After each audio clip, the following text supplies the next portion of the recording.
Hare Krishna. So welcome all the devotees for the 3-day seminar on home deity worship. For a long time we are having this seminar on home deity worship. So I just want to introduce Rajesh Lal Prabhu and Prem Kishore Prabhu in the seminar. So Prem Kishore Prabhu, he has been serving in the deity department for the past 6-7 years, and he has got a very great attachment and taste for deity worship, and he has taken many personal guidance from Madhvacharya Prabhu, who actually served as our head pujari for many years, and he is also taking many guidance from Jananivas Prabhu. Jananivas Prabhu is the official head pujari of Shri Radha Gopinath temple, and under him, we have a group of assistant pujaris, and we are actually serving the Shri Radha Gopinath deities. So at least I know that for the past more than 7-8 years, he's been consistently saying that he has a tremendous attachment for deity worship, and he has also done other services in youth preaching and organizing journeys religious holy courses. And his grace Rajesh Lal Prabhu. Rajesh Lal Prabhu is expertly managing the deity department apart from worshipping the deities. So for the past 3 years, under his expert management, the standards of deity worship have gone to phenomenal heights. And he worships the deities. He is one of the Shaligram pujaris in the temple, and he also not only does deity worship, and he also actually is also very expert in cooking. He cooks rasgulla, rasmalai, and different milk sweets, sandesh, barfi, and he's managing the Maduram kitchen, because cooking is also an important aspect of deity worship. And Sri Rajesh Lal Prabhu is also involved in Tulsi books, the publishing of different books. He's managing that also. So we are very grateful to Rajesh Lal Prabhu and Prem Kishore Prabhu for kindly agreeing to give this seminar. So we would like to further gratitude for chanting Hari Bol. Hari Bol. Hari Bol. Hari Bol. So before we start, a quick question. Can we do this in English throughout, or how many want it to be a mixed version of English and Hindi? Is there anyone here who would prefer Hindi to English? Otherwise, we are doing in English. Please be frank and raise your hands. Okay. What we'll do is we'll try to mix little Hindi between English. Okay? English to us. Fine. So over the next 3 days, starting from today, we'll be speaking on the various aspects of home deity worship. Home deity worship is a part of deity worship. It's included in the deity worship aspect completely. So we'll be speaking majorly of the aspects of deity worship.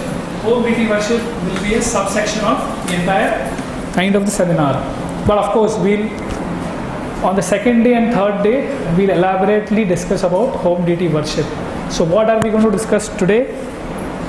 Today, first of all, we'll discuss the purpose of this seminar we all have assembled here.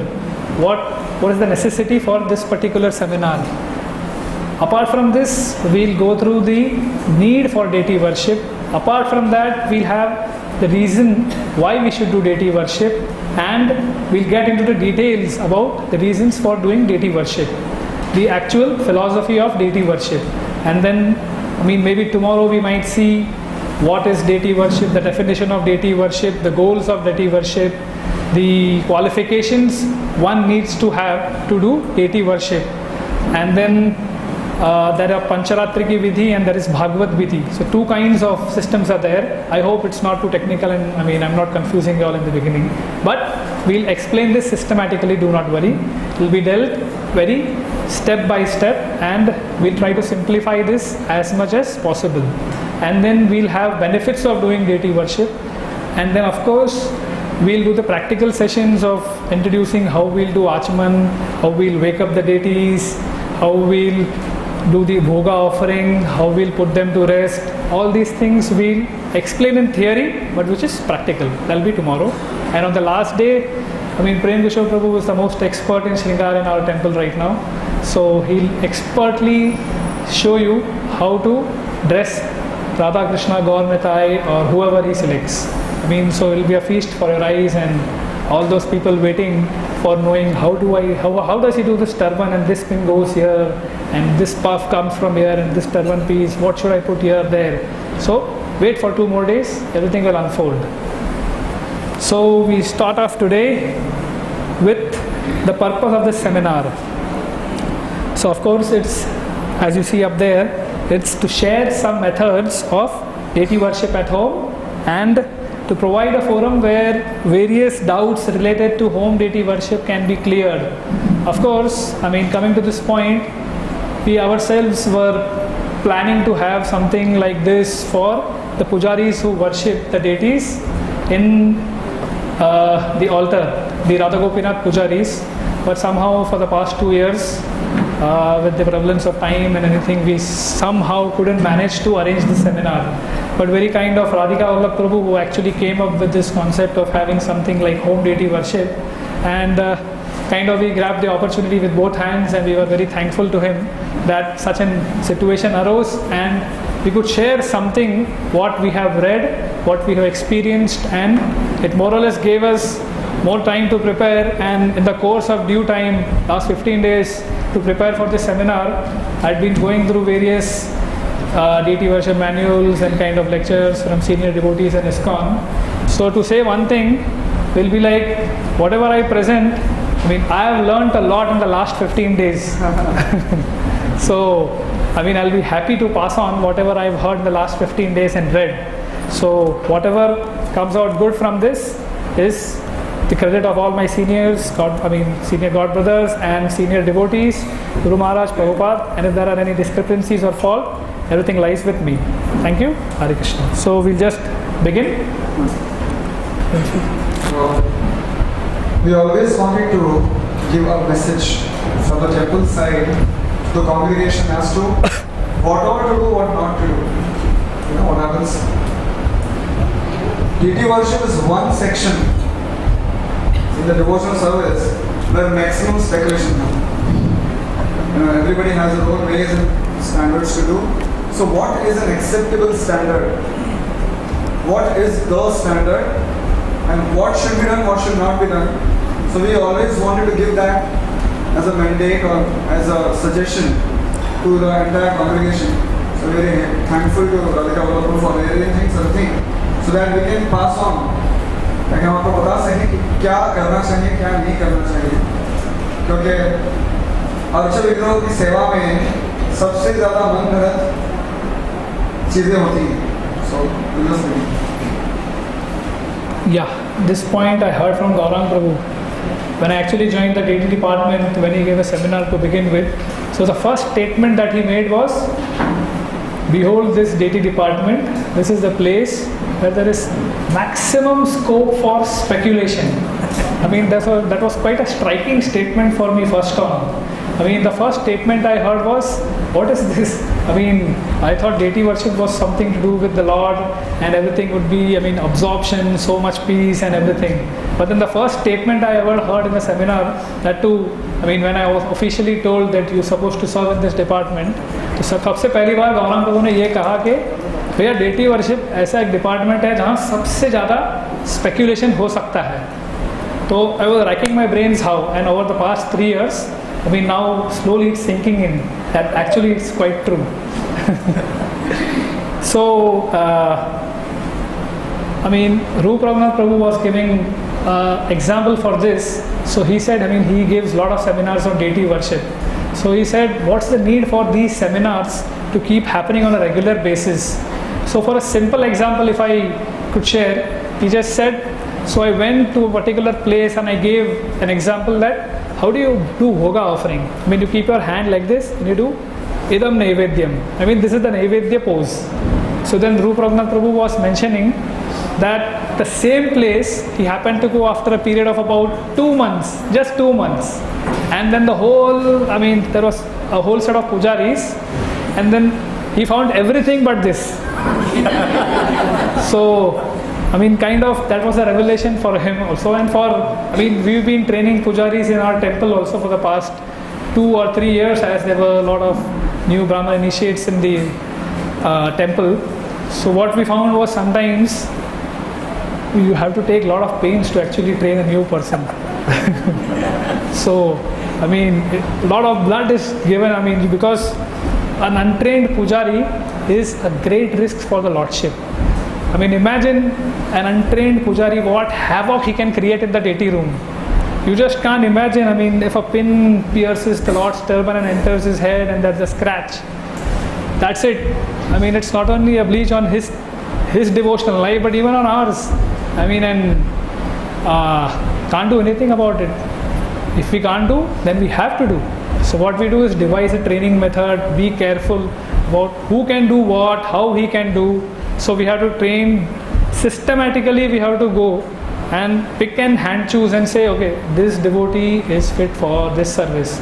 So we should train him more in this service. Overall, we actually give a guidance and training for all services to all the brahmanas. Maybe it's cooking, it's worship, it's artis, it is resting, and all these services in deity worship. So Radha Gopinath has right now a set of around 100 Matajis who are serving in the deity kitchen, and if I am right, it's close to 75 pujaris serving in the deity room. So imagine 75 dressers means 75 different styles of dressing. So, what must Gopinath be experiencing? Pleasure or pain? According to the standard, ideally, one pujari, if he is constant for the deity over a long period of time, for years and years together, if that pujari is able to worship the deity, that is supposed to be opulence for the deity. Nothing more than that. Imagine one person coming and serving you, serving Guru Maharaj or serving Prabhupada, just the same person. So what happens? Day by day he starts knowing, okay, he needs this, I should do this thing like this. Before he comes, I should be serving him like that. So one person, when he starts serving, he learns about the details about what to do, when and how to do what, and about the intricacies and the mood of that person, the mood of the deity, and the deity also starts reciprocating with that person and he feels really happy. So that is opulent situation for a deity. Of course, in our temple, our mood, Maharaj has said, he's seen the entire world, he's seen how our institution functions. So he's been very kind. ISKCON is a preaching movement. So there are more and more pujaris, which is the very right way to go forward. So there is a need for training and education constantly for pujaris, and that is why we are here trying to train and educate and impart whatever little we've heard and understood from the scriptures and from senior devotees. So Krishna is of course bhavagrahi. So Krishna accepts the mood more than what the rituals we perform. So one has to understand that whatever we might do, the procedure might be right or wrong. In the end, the details might vary a little bit here and there, but our mood behind worshipping the deities should be very humble, should be very nice, should be like Krishna is the supreme person and he's the supreme enjoyer. I am your servant, I am here to offer service to you. If we have this kind of a attitude going forward in deity worship, everything might fall in place, details might vary, you might commit offenses, you might commit mistakes, but all that is pardonable. But the crucial part is you might do many things right, you might do everything right, but then after even after doing all these things, if the core mood is not right, everything is wrong. So that's a science we understand gradually as we continuously worship deities. And Acharyas and Maharaj and Prabhupada have all emphasized the need, Jananivas Prabhu especially emphasizes the need about why we should worship Radha Krishna in the mood of Lakshmi Narayan. We have Radha Gopinath here, some of you all might be having Radha Krishna deities, most of you all might be having Gaur Nitai, Jagannath Baldev Subhadra. So what is the exact mood, what is the correct mood? So an example is given like a pujari is worshipping a deity at his home and somehow the deity falls.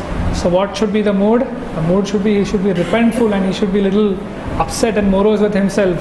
Or on the contrary, the pujari says, "Arey hat lala, kya natak kar raha hai? Seedhe se baith na." So what is this? This is not the correct mood. So one should be very alert while doing deity worship, and that is why the acharyas have said that deity worship should be performed in the mood of awe and reverence, not as Sakhyaras or any Madhuryaras. Or you can say like, Krishna came in my dream and he said, do this to me, or anyways, he might come in your dream, but still worship the Lord in the mood of servant of the servant as Lakshmi Narayan. Lakshmi Narayan means opulence personified, and we are your servant, you are the master.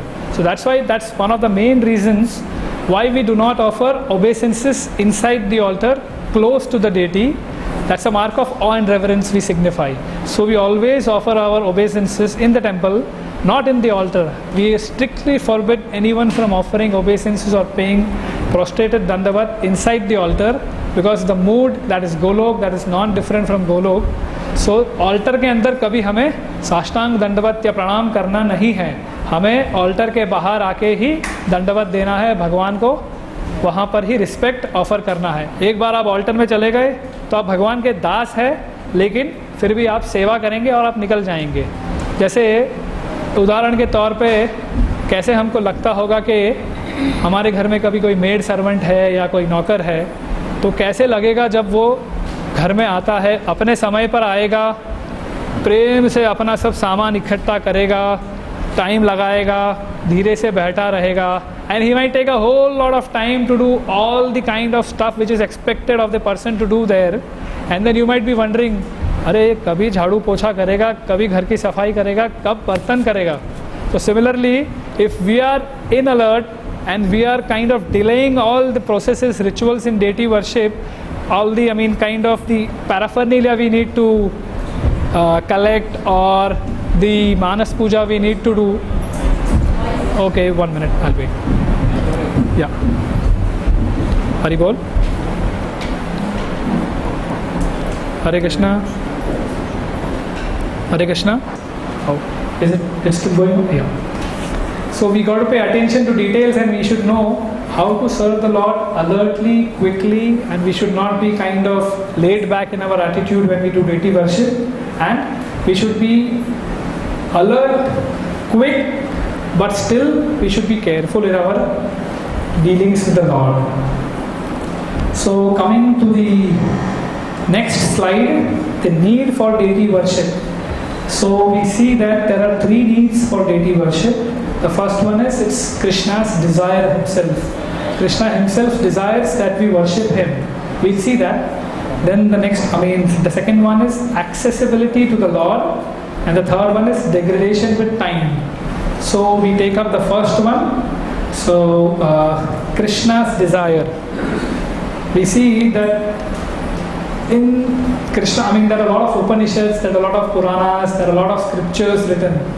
The essence of all the scriptures is given in the Bhagavad Gita. In the Bhagavad Gita, chapters 6 to 12 are the mid chapters, and they contain the maximum essence in the Bhagavad Gita.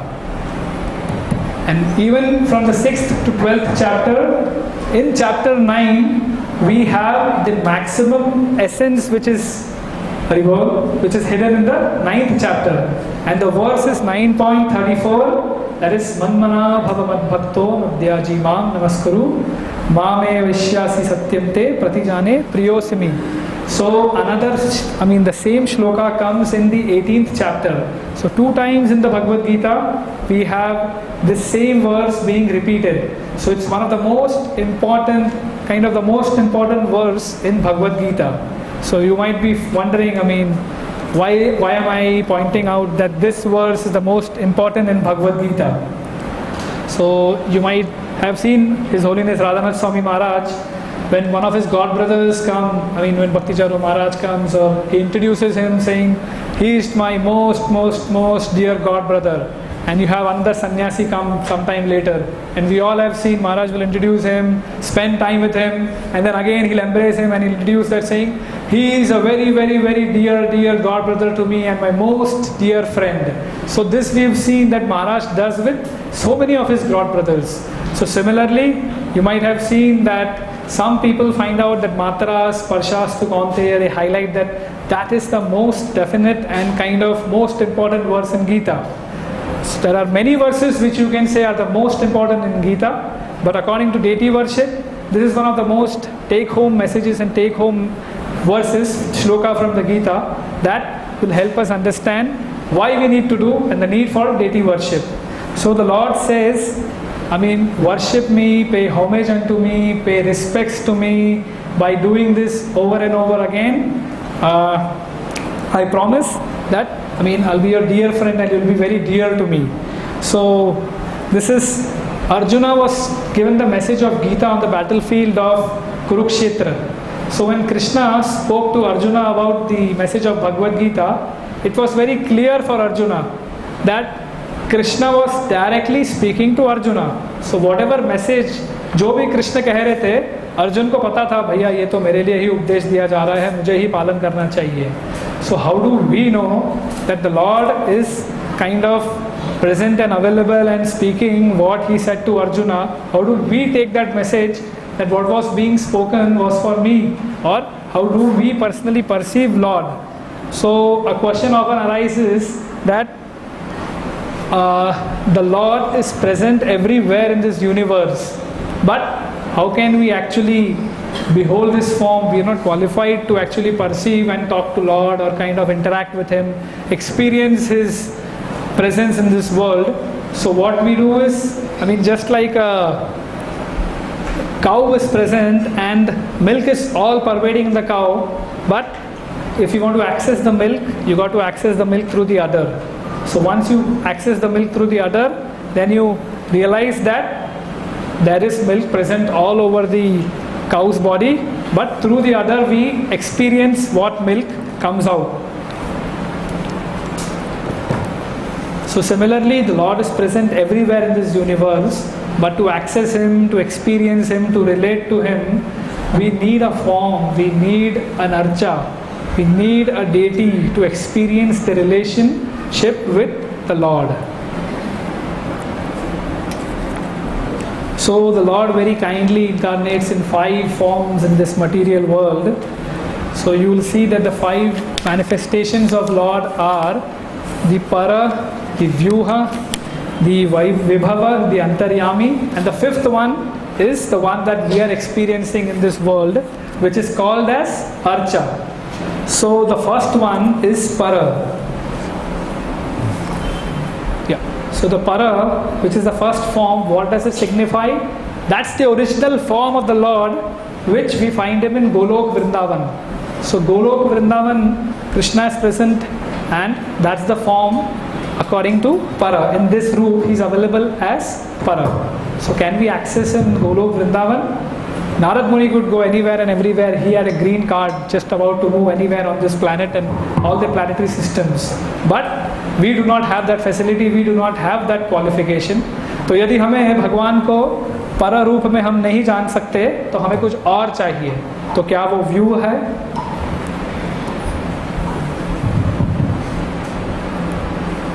तो view क्या है? View है भगवान का वैकुंठ रूप, Vaikuntha form, that is Sankarshan, Pradyumna, Vasudev and Aniruddha. So these 4 forms are the manifestations in the form of Vyuha. And of course I forgot one thing to mention, that in the Para form, that is compared in analogy expertly as the Lord is compared to the ocean water. The ocean water in the ocean is salty to the core. Can we access the salty water? Ocean water is present in abundance, miles and miles and kilometers. But to access ocean water for our daily use, it's practically impossible. So we need something else. So next is the Vyuha. So Vyuha, as I said, is compared to now cloud water. Even cloud water, if we need water to wash our clothes in our house or water to wash our hands, can we access the cloud water even if a scientist or we rack our brains and kind of devise a system, we devise some tank over a building, but still for a common man, lakhs and billions of people are there present on this earth. How many are practically able to use the cloud water when it rains in this country? So that's also inaccessible to a great extent for the common populace.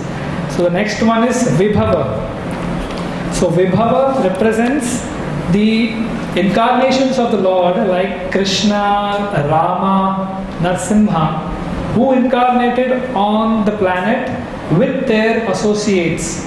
So they were partially accessible but only for a certain period, and those who were present during that period, they could access Krishna, Rama, Narsimha, and so on, so many other forms of the Lord who very mercifully incarnated during that time. Right now, today, you and me, if we want to reciprocate or have interactions with them, is it possible? On a physical level? No. So, this form is compared to, on an analogy, it's compared to a water in a river. So, water in a river is accessible to those who live on a bank. They can go to the bank and access the water. So this form is partially accessible. So the next one we see is Antaryami or Paramatma. It is compared to water from a well. So Antaryami and Paramatma, the Lord resides within every living entity's heart as a super soul. He is a super soul within every jiva's heart. So you, me, everyone has the Lord within ourselves, whom we can actually access, provided we follow the protocol, provided we follow the systems. अगर हम वो चीज़ कर सकते हैं, इतने तप कर सकते हैं, तभी हम परमात्मा का साक्षात्कार कर पाएंगे. So it is given in the 6th chapter of Bhagavad Gita how to actually perfect this process and how does a yogi actually come in contact with the Paramatma and perfect his life. But what to speak of that when we have to control our senses? If we have to restrain our senses, somebody says, doctor says, don't eat a gulab jamun, you can't eat a rasgulla, you have to fast from fried stuff and everything. We can actually experience and realize that how difficult it is for one to control and resist the temptation to give in. Now the Chaturmas period is going on, we are refraining from 4 different kinds of stuff every month. So the experience I personally have is, the more you leave and renounce that particular commodity, actually you should be completely detached from it. But on the contrary, what happens is you actually start meditating. This month I've got to leave this stuff. When will I? What if I could eat that today? So, now dosas are, kind of restricted. So for the next 1 month, I hope we don't contemplate that urad dal is not allowed. So the purpose behind this is, detachment is for kind of restraining our senses and focusing our attention on the Lord, kind of invoking the devotional service, dormant love that is present within our heart. And if that, for a common practicing sadhaka, it's actually very difficult to kind of, do tapa, concentrate your mind for years and years together. So all those things are really tough. Actually, I noted down the pastime of Dhruva Maharaj from the 4th canto. I'm giving this example just for a particular reason, that you actually come to know how difficult it is for a yogi to perfect his life. So in the 4th canto, it's beautifully explained when Dhruva got frustrated from his stepmother and the reactions, what happened. He got completely agitated and he decided, I'll go to the forest, I'll meditate on the personality of, the Supreme Personality of Godhead. He will have to appear for me. Come what may, Narad Muni instructed him, gave him knowledge, and he goes to the forest. What does he do? This is just the austerity part, what Dhruva did. So the first month, Dhruva ate only fruits and berries. And that too, in the first month, every 3rd day only. It's not like today I'll eat sumptuous fruits and sometimes we do only Bhishma Manchak, only on fruits. So it's supposed to be just a handful of fruits, but we end up feasting on a fruit salad or kind of stuff. So Dhruva Maharaj had only Every 3 days he would have fruits, and the entire month, first month he spent like that. What about the second month? Grass and leaves, घास फूस और सूखे पत्ते. ध्रुव महाराज दूसरे महीने में सिर्फ इन चीज़ों का आस्वादन लेते थे, और हर 6 दिन में एक बार घास और पत्ते. तो this was the level of Dhruv Maharaj. Third month, water. Every 9th day, it's keeping on increasing manifold number of times. The level keeps on intensifying, and at the same time he's channelizing his attention on the Paramatma within his heart, meditating on the Supreme.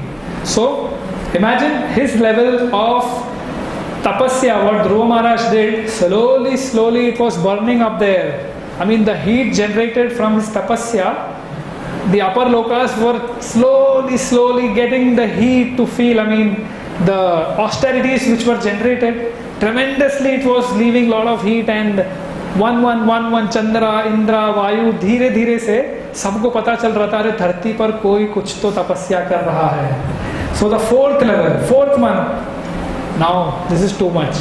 He just breathed in air, inhaling air only, and that too when?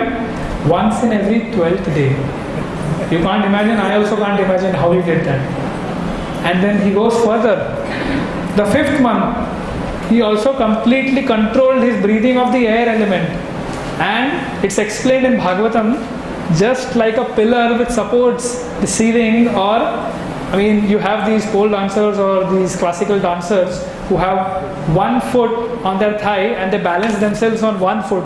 So that is how Dhruva Maharaj was standing in the 5th month, and he was completely channelizing his attention and focus on the Lord. And all this with completely controlling his inner breath. So this was month number 5. Is there anything more than this? Yes. So after doing all this, so much heat was generated and so much power was created that Dhruva Maharaj, with his toe of his leg, he achieved so much power. When he pressed his toe on the ground, practically half the earth sunk in. And that was the power of his tapasya that he did for the past 5 or 6 months. Now the demigods could no longer take it. They all assembled towards Vishnu, and they offered prayers, said, "Oh my Lord, this Dhruva, he is performing so many prayers, so much austerities, kindly go and check what he wants, kindly fulfill his benedictions, otherwise we are very afraid, we can't live here." So the example I gave just is to make us understand how difficult it is to achieve Paramatma within our heart. So after all these things, does anyone have, हम अष्टांग योग कर सकते हैं, परमात्मा को प्राप्त कर सकते हैं? अगर किसी को इसका ख्याल है तो you can have second thoughts about it. I mean, you are free to do. There are yogis in Himalayas practicing for thousands of celestial years, and we have yogis in Himalayas who can actually levitate and do so many kind of mystic siddhis. Maharaj has been a witness to all these things. But believe me, it takes a lot of stuff to control that. So then we progress further. Now the 5th one, it's Archa. Now the Lord, these 4 things are completely or partially inaccessible to us. So if we want to worship the Supreme Lord, how are we supposed to do? How does the Lord manifest or reciprocate with us? हम भगवान के साथ आदान प्रदान किस स्तर पर करें? तो भगवान बहुत दयालु है, कृपालु है. भगवान खुद हमें कहते हैं, घबराओ मत, चिंता मत करो, मैं आपके लिए अर्च विग्रह के रूप में धरती पर अवतरित होऊंगा, अर्च विग्रह में आके मैं समा जाऊंगा. तो अर्चा is a form which is given very mercifully by the Lord, through which a devotee on a personal level can reciprocate on a daily basis with the Lord, bless him, offer him bhoga, offer him arti, and so many other things. He can pray to him. And this is a very wonderful benediction that we in the age of Kali have been awarded. So we need to take complete advantage of this. And we are absolutely very fortunate that so much training is available in our temple. So many qualified devotees are living in our temple, and who are not only just speaking this, but they are living the philosophy. So we have live examples in front of us who are really a motivating factor and inspiration for us to not only just see, and actually we can witness them and imbibe the philosophy given in the Bhagavatam, in the Bhagavad Gita, in the scriptures. So that becomes a level easier for us to take in. So this is compared to a tap. So when we want water, I mean every one of you will agree that we just need to go to the house and kind of open the tap and the water flows. Unless and until we live in some kind of district in the interiors of Maharashtra where water comes once in every 2 months or 3 months and people are really facing hardships and austerities. So in Bombay, in the city, I think everyone will agree when we open the tap, water flows. That much facility the government of Bombay or Maharashtra has provided very nicely. So the Lord incarnates as Archa, and when we see the next slide, you can see that how these 5 forms are given: Para, Vyuha, Vibhava, Antaryami, Paramatma, or then finally the Archa. So the message to take home or drive is the Lord very mercifully incarnates as Archa, who we just have to worship, take advantage of, and perfect our lives in this very lifetime by worshipping the deity. It's said in the scriptures, Rupa Goswami says there are 5 types of devotional service. I mean, there are 64 limbs of devotional service, of course, but he emphasizes on 5 topmost limbs of devotional service, out of which deity worship is one of the most prominent limbs. So it's given in the scriptures that if a devotee can actually worship the deity perfectly without any offenses, attentively and in the proper mood, then he can perfect his life in this very lifetime. And what is that term called? Archana Siddhi. Okay? But we can only hope and pray and have mercy that for us, Rupa Goswami has also given various other processes. Chanting is the Yoga Dharma for this age, but Archana Siddhi is also another option available in this age of course it's very difficult in the age of Kali. You also have to do a lot of other austerities just on the line of Dhruva Maharaj, I said. So that is another story for that. We won't get into that right now. So then the second part is accessibility to the Lord. Now under accessibility to the Lord, as I said before, people ask, अरे भगवान तो सर्वव्यापी है, भगवान तो कण कण में समाये है, यहाँ पर है, वहाँ पर है, तो आप इस मूर्ति की पूजा क्यों कर रहे हो? तो आपको कैसे पता लगता है कि भगवान मूर्ति में है? तो sometimes it's very essential for us to understand that how can we access the Lord in the form of idol or deity, How can we access the Lord as a deity? So as I said, the example of the cow is there. The milk flows throughout the body of the cow. Milk is all pervading inside the cow. But to access the milk, we have to actually access it through the udder of the cow. गाय के स्तन से हम जब दूध निकालते हैं तभी हमें दूध की प्राप्ति होती है, अथवा दूध गाय के शरीर में ही रह जाता है। तो इस प्रकार से और एक उदाहरण दिया जाता है कि पूरे स्पेस में सारे प्रोग्राम चलते रहते हैं सैटेलाइट में, ईथर में, लेकिन उसे सैटेलाइट द्वारा टैप किया जाता है और सैटेलाइट द्वारा टैप करने पर हमारे घर में सेट टॉप बॉक्स होगा, सेट टॉप बॉक्स को वो रिसीव करेगा, सिग्नल रिसीव करेगा, सिग्नल रिसीव करने के बाद एक टेलीविज़न सेट की आवश्यकता है। तो उस टेलीविज़न सेट के माध्यम से जो चैनल जो प्रोग्राम कार्यक्रम बीम करते हैं तो हम उसका आस्वादन घर में बैठे हुए ले सकते हैं। हम यह आशा करते हैं कि यहाँ पर कोई भी ऐसा ना करता हो और करता भी हो तो प्रवचन देखता हो या कोई और स्पिरिचुअल वस्तुओं का आस्वादन लेता हो। Anyways, the third one is the tap and the water jet. We just saw that previously, so we'll not get into that. The next slide, we have degradation with time.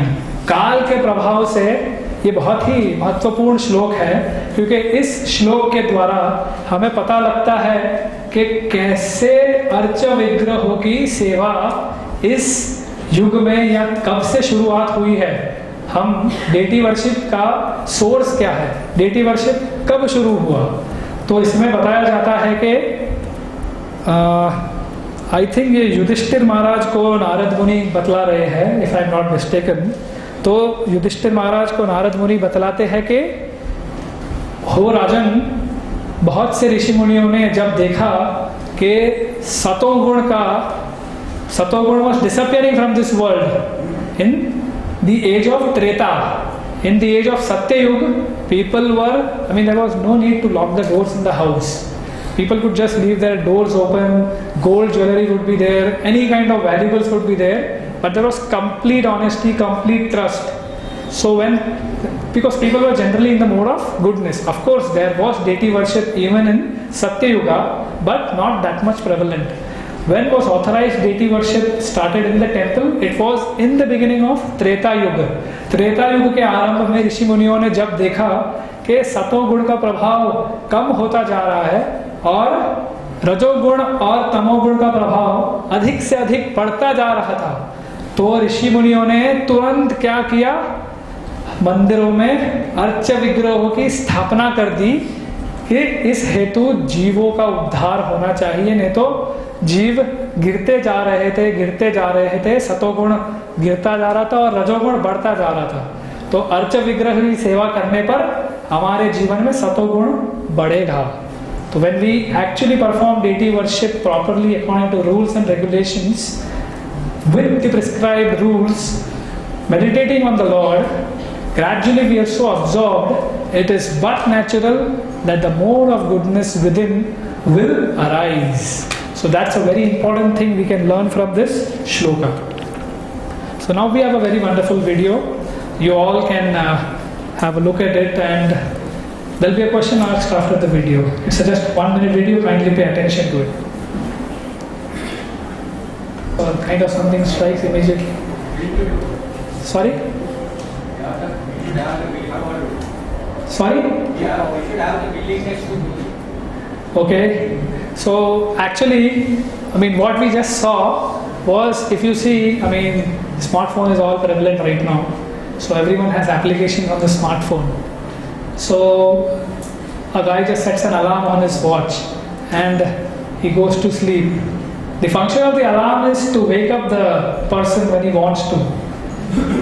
What happens is, another person, he wants to shop. So there's an application there in the phone which kind of enables that person to understand how much balance he has in the app or how much he's allowed to shop. Then we saw another person who actually is kind of calorie conscious, hopefully. So he has an application which actually can read how many calories are there in the food which is kept next to you. And there was another application which there was a to-do list to do in front of him. So there are so many things lying in front of him, so it gives us a reminder or a timely help about these many things you got to do. But then we saw in the second part that the application can only snooze and ring and snooze and ring. The person actually, if he chooses to, doesn't wake up. He again can go back to sleep. Similarly, we saw that the person who was supposed to shop in a limit, he actually ends up over shopping. Then we saw that the person who's supposed to exercise, he actually just lazes off and kind of watches television. And a person who's supposed to control calories and supposed to measurely eat, he ends up overeating, kind of consuming the entire meal. And last one we saw, there was a to-do list completely there to do. What he does was, generally, eats what is there in his hand and actually accumulates that too in the to-do list and walks off. So, the question asked was, is application everything? So, actually application is not everything in regards to deity worship. We can take the horse to the water, हम घोड़े को पानी के तट पर, नदी के तट पर ले जा सकते हैं, पर हॉर्स को हम मजबूर नहीं कर सकते, घोड़े को मजबूर नहीं कर सकते कि तुम नदी का पानी पियो. उतना ही कर सकते हैं कि you can take the horse to the river, but you can't make it drink. So similarly, I hope our situation doesn't become like this. So what is necessary, what is very crucial for us in our life, so that's the third aspect. That's the need to understand the philosophy behind the deity worship. If we do not understand what's the philosophy behind why we do deity worship, it'll completely, our situation will be something like what these guys were experiencing. So, intent behind action, I mean, every action, it's very important to understand the intention behind every action. So, there's a very famous saying that no matter how good our intentions are, the world only looks at our presentations. And no matter how good our presentations are, God will only look at our intentions. So we need to focus on God, not presentations and the people. So the point I'm trying to drive home is intention. The mood behind worshipping the deity is predominantly topmostly important for us while worshipping the deities. I know it's kind of philosophy is kind of, maybe it might be dragging and stretching, but it's important, believe me. Kindly continue to pay attention and you'll really relish it when you actually go home and next time you worship deities. Tomorrow, day after, if you actually can imbibe and absorb the reason, the philosophy is very essential for deity worship, it will definitely wholeheartedly make you realize, sit down and take notice, and you'll relish doing certain rituals in deity worship. When you offer some rituals and when you understand what you're doing, it will increase your love manifold number of times. So the second one is spirit and the ritual. The spirit behind the ritual is also very essential for us to understand. This we'll explain in detail as we move ahead. And the third one is, connection behind the inaction. That signifies the reason of we should always know what we are doing, but why we are doing that thing in deity worship. So, knowing the reason of what exactly we do, for example, how many people ring bell when we do the Aarti ceremony? Everybody, right? Why we ring the bell? Does anyone know? हम आरती के बाद घंटी क्यों बजाते हैं? Have any of us given a thought? घंटी बजाते हैं क्योंकि हमको सिखाया गया था, पुजारी ने सिखाया, उसके पहले प्रभु जी ने सिखाया, उसके पहले किसी ने सिखाया, और उसको किसी ने सिखाया, उनको किसी ने सिखाया, पर क्यों? तो हमें जानना ये ज़रूरी है, why do we ring the bell when we do the aarti?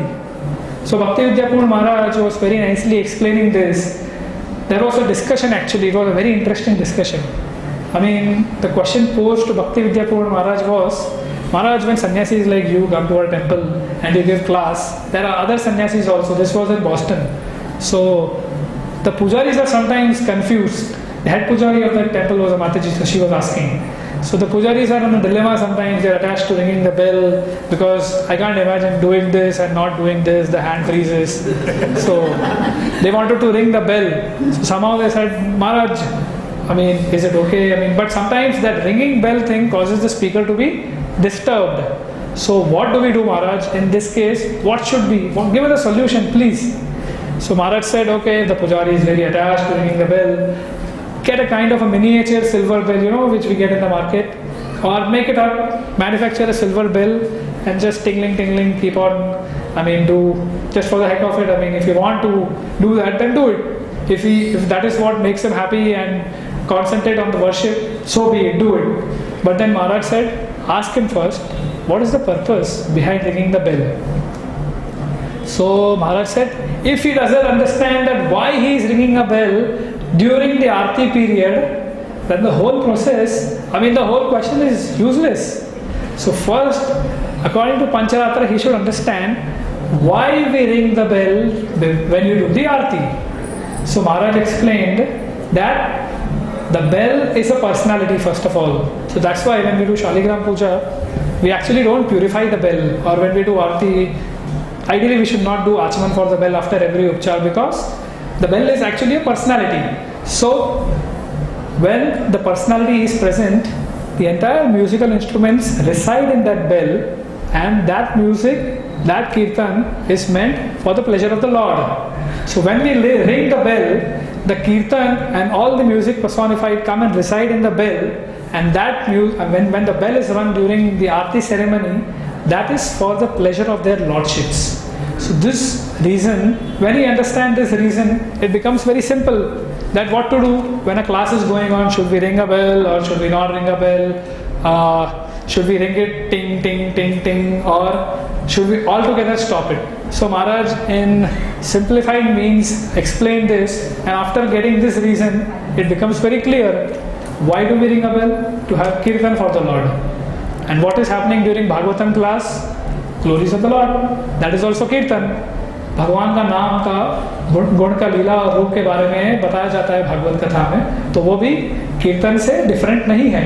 तो जब कीर्तन बाहर हो रहा है तो आप घंटी बजाए ना बजाए, भगवान के लिए कीर्तन तो हो रहा है, तो घंटी बजाने की आवश्यकता एक तरह से नहीं है, महाराज ने कहा. लेकिन फिर भी अगर पुजारी को बहुत लगाव है और उसे घंटी बजाना है तो छोटी घंटी ले लीजिए और उस छोटी घंटी से घंटी बजाइए, जिससे भागवत क्लास डिस्टर्ब ना हो. तो उसी प्रकार से कॉन्च के लिए भी बताया गया था. हम शंख क्यों फूंकते हैं? शंख इसीलिए फूंकते हैं ताकि that conch creates auspiciousness through out the entire surroundings, through out the entire temple.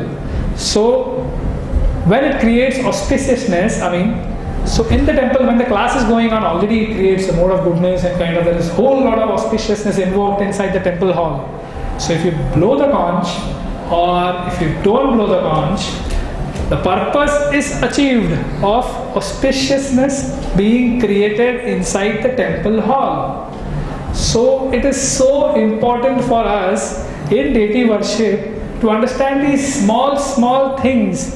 इन छोटी छोटी चीज़ों को अगर हम समझे कि हम जो चीज़ कर रहे हैं उसके पीछे कारण क्या है, उसके पीछे मतलब क्या है, अगर हम वो समझ पाएँ तो आधा प्रॉब्लम तो उधर ही सॉल्व हो जाता है. तो हमारे पास बहुत सारे जो हमारे डाउट है वो उधर ही नष्ट हो जाते हैं. मन को शांति मिल जाती है और उससे हम और प्रसन्न होके भगवान की सेवा एकदम आसानी से और I mean very pleasingly we can do this worship for the Lord's pleasure. And also an important reason to understand, to drive home this point, is we should understand that the primary reason is we should understand that Krishna is the enjoyer, I am the servant. Always remember Krishna, never forget Krishna. This is the underlying point that, I mean, deity worship beholds. So we move ahead to philosophy behind deity worship. So moving ahead, in philosophy behind deity worship, we will have three things which we can just discuss. So the first thing will be difference between deity worship and idol worship. Some points to throw on where we'll discuss about what is idol worship, what is deity worship. The second thing, and I think it's the most important thing that we'll discuss today, is what's the difference between ritual and what's the difference between it becoming spiritual. Ritual to spiritual. This is very important for any practicing person who does deity worship to understand. If one can understand this part of the philosophy, kind of we've grasped most of the things which will help us to worship the Lord properly ahead. And the third thing is prayers for meditation. This is a nice segment where you have many prayers from Bhagavatam, from scriptures, which will help us kind of have a meditative mood to understand and kind of develop a more favorable mood to serve the Lord in general. So we have a look at the first aspect now, difference between deity worship and idol worship. So if you see, you'll have a post box in front of you. So I mean, all of you must be prevalent or kind of you might be knowing the particular reason, but still I'll go through this for those who don't know. So what happens, I know none of us actually post mails today or tomorrow. I mean, for the last how many years anyone has actually gone and used this red color box? Is there anyone? I have not used for the past, I guess 10 or 12 years or so. So, but still, for the deity worship, this is a very apt analogy. We still use speed post, by the way. So when we need to have some letter delivered to any part of the world or any part of India, this red color box is the most important thing we need to find on our street corner or our lane corner or wherever it's close by to the nearest post office. Why? Because it's authorized by the Postal Department of India. If you put it in any other colored box, it won't reach its destination. So similarly, the example goes for currency notes. I mean, there is this paper and you have a 500 rupee or 1000 rupee note. So So there is a whole lot of difference between what that paper can buy and what this paper can do. Why? Because it's authorized by the government of India. Now, having said that, I mean, that's the difference between idol worship and deity worship. So having that said, it's very important to understand that the deity becomes a deity only when a pure devotee invites the Lord with abhishek or welcoming, and he personally prays. Senior devotees, pure devotee, he personally prays for the Lord to incarnate. Please, O Lord, come and please come and manifest yourself in this. I mean, marble. अभी हम कहेंगे अरे भैया जहाँ मैं खड़ा हूँ ये भी मार्बल है और वो भी मार्बल है, तो उसको क्यों अगरबत्ती दिखा रहे हो और ये मार्बल पे क्यों पैर रख रहे हो? So this is the difference. Because we worship that marble, because that is not marble, that is Krishna. The pure devotee, senior devotees have actually requested, and their request has been heeded by Krishna or will be heeded by Krishna, and he personally comes in for the benefit of all the conditioned souls in Kali Yuga. He comes in, manifests in that deity so that we take full advantage of perfecting our lives. So the Lord is very, very merciful, and this is called, I mean, this process is called the process of Prana Pratishtha that happens and installation in various temples around the world. And idol is something which kind of, I mean, there are so many statues which are lying hereby, I mean, in museums and everywhere. So we can't call it deity. Why? Because they have not been invoked and purified, and the pure devotee or the senior devotees have not invited the Lord to come and reside there. So that's the basic difference between deity worship and idol worship. And in this also, the primary mood always should never waver from Krishna, you are the supreme enjoyer and I am your servant, and always remembering Krishna and never forgetting him. One of the topmost rules is to be attentive in our sadhana and follow 4 regulative principles very seriously. So all these small things that we keep hearing often, I mean, again and again in Bhagavatam classes, in various classes, so many devotees emphasize the need for sadhana, the need to actually practice spiritual principles very attentively. So deity worship is no different. If you want to do deity worship properly, you have to be pakka in your sadhana, in your chanting, and it's vice versa. If you do deity worship nicely, it will enable you. I mean, there is a reason. I mean, people say Harinam ही इस जगत के लिए तो महाप्रभु ने हरिनाम दिया है, हरिनाम ही सार है. Holy name is there, then why should I worship deities? So the reason is this particular thing. If one performs deity worship with absorption, with devotion, with his complete heart, according to the right rules and regulations, that will in turn kind of enthuse and kind of give him the vibration, give him the strength to chant more attentively, to practice spiritual rules more attentively, to follow 4 regulative principles more strictly. So it goes hand in hand. One will enable the other. Now, the reason we come to is something like blind faith. Oh, sorry, there's another slide which we need to do. Ritual to spiritual. So here, I mean, there's a story. There was a boy, and he was a 25-year-old software engineer. This is a true story.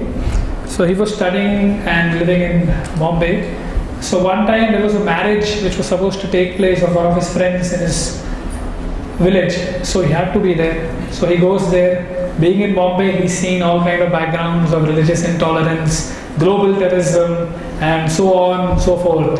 So with all those loaded in his head, still with an open mind, he goes very happily to attend this marriage of his friend. And when he goes and sits there, he sees that nicely everyone is dressed up, spiritually everything is going on nicely. The Pandit is offering oblations to the fire. Pujari baitha hai, mantra uchcharan kar raha hai. Bride and bridegroom are there. Everything seems to be going on very nicely until one guest sitting somewhere in the back, he gets up and he starts shouting and he starts making a pandemonium in the marriage ceremony. Why? Because he knew what rest of the 90% of the people assembled there did. He kind of had a background in Sanskrit and he was well versed with what mantras the priest was actually reciting. So what happened is, तो वो खड़े हो जाते हैं और वो बोलते हैं अरे ये जो चल रहा है यहाँ पर वो ठीक नहीं हो रहा है, ये जो मंत्र बोल रहे हैं वो तो शादी के विपरीत मंत्र है, ये तो कभी कभी ऐसे भी मंत्र बोल दिए हैं इन्होंने जो अंत्येष्टि में कहते हैं। तो ये सब तो हो गया अब, लेकिन इतना सब पैंडेमोनियम क्रिएट करने के बाद अब मज़े की बात यह है कि जो फैमिली मेंबर्स है और जो उनके निकट के संबंधी है वो क्या करते हैं, अरे चुप चुप हो जाओ, बैठ जाओ, निकल जाओ यहाँ से, निकल जाओ, साइड में हो जाओ, अरे शादी हो जाने तो बाद में देख लेते हैं। So what is this, what is this, this is kind of, I mean, this sets a negative connotation in one sense. Why? I mean, it happens like you feel this is just a ritual happening. ये शादी है कि सिर्फ ऐसे शादी के नाम पे कुछ भी उच्चारण करो और हो गया, अच्छा टिक हो गया, शादी हो गया, टिक हो गया, चलो अब हमने जीवन का ये कार्य समर्पण कर दिया है, बहुत बड़ा मेरा responsibility, I have, I mean, kind of fulfilled it. So the sad part in this whole story was not that the priest was chanting the wrong mantras, that even after finding out that the wrong mantras were being chanted, the people who were assembled there, who obviously didn't have a clue about what was being chanted, they did kind of reprimand the priest or kind of try to have someone who could do the process properly, but actually quietened the person who was educating them and giving them knowledge. So all this our friend was seeing, and he was kind of, I mean, depressed or getting kind of, बोलते हैं ना, अरे क्या पाठ पूजा है, ये क्या मंत्र उच्चारण चल रहा है, better I was in Bombay, कहाँ आ गया मैं सबके बीच में अगली बार से. So that thing started coming in his mind. So the idea is for us, when we do something like this, if we don't educate ourselves, tomorrow we will be one among the 90. So do we want to be that one, or we want to be one among the 90? It's up to us to choose. Of course, we should be one among the 90. We should be one among the one who actually stand outs. Okay. So it leads to something like blind faith also. Another aspect is blind faith in the rituals we have. So there is another wonderful story for blind faith. So this is also a true story which happened in Nasik actually. So again, there are rituals involved, so always the priest or the pujari comes into existence. So here what happens is, again there is a priest who is offering oblations, and this particular person wanted to do this yajna since lot of time. So he was searching for a qualified priest to offer this ahuti. So then finally he gets hold of a good priest, and then the entire sacrifice is arranged, and then all the mantras are started. And in the meantime there is a cat which comes around there, and it's kind of disturbing the sacrifice. So what the pujari says, he says, अरे कोई तो एक पिंजरा लेके आओ और ये बिल्ली को थोड़ा साइड में कर दो. So वो कर देते हैं वो. अब इस सब चक्कर में क्या होता है कि ये पुजारी का जो बेटा है वो पीछे कहीं बैठ के वो भी सीख रहा था, and he was also qualified to do worship. So he was also observing very keenly मेरे पिताजी क्या कर रहे हैं. तो अब ये देख लिया इन्होंने, मेरे पिताजी क्या कर रहे हैं, ये मंत्रा बोल रहे हैं, ये अब घी डाल रहे हैं, ये अब चावल डाल रहे हैं. अब इन्होंने बिल्ली भी मंगाया और पिंजरा भी मंगाया, तो ये उन्होंने देख लिया. So the fire sacrifice is done, everything is done. Unfortunately, the father leaves his body in a few days, and after a few days again a ceremony has to be held.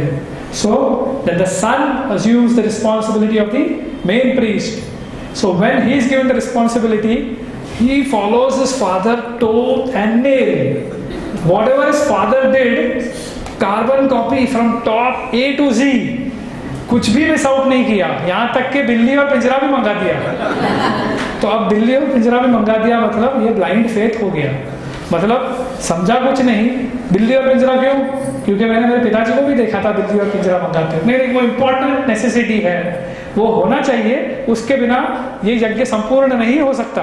तो ऐसे ही अगर हम attentive नहीं है, हमने question नहीं पूछा क्यों, तो पता चला कि आगे आने 10 योनियों में बिल्ली और पिंजरे के साथ साथ और क्या क्या ऐड हो जाएगा. और फिर उसका ऑथेंटिसिटी भी आता है, क्यों, क्योंकि मुझे डिवोटी ने बोला था, उसके पहले उसने बोला था, उसके पहले उसने बोला था.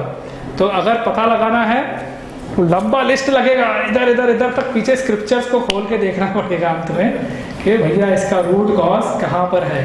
Okay, so this is another aspect of having blind faith in the deity, I mean the rituals. One should never have that. One should always have the presence of mind to read, to inquire, to learn from learned people, educated people, and Shastras have all the Hari Bhakti Vilas is there, which elaborately describes about any doubt you have about deity worship. The Hari Bhakti Vilas is available, and actually our Acharyas have very mercifully kind of what do you say? I mean, condensed the Hari Bhakti Vilas into Pancharatra Pradeep or the Archana Paddhati, what it's called, so that we know what we need to know.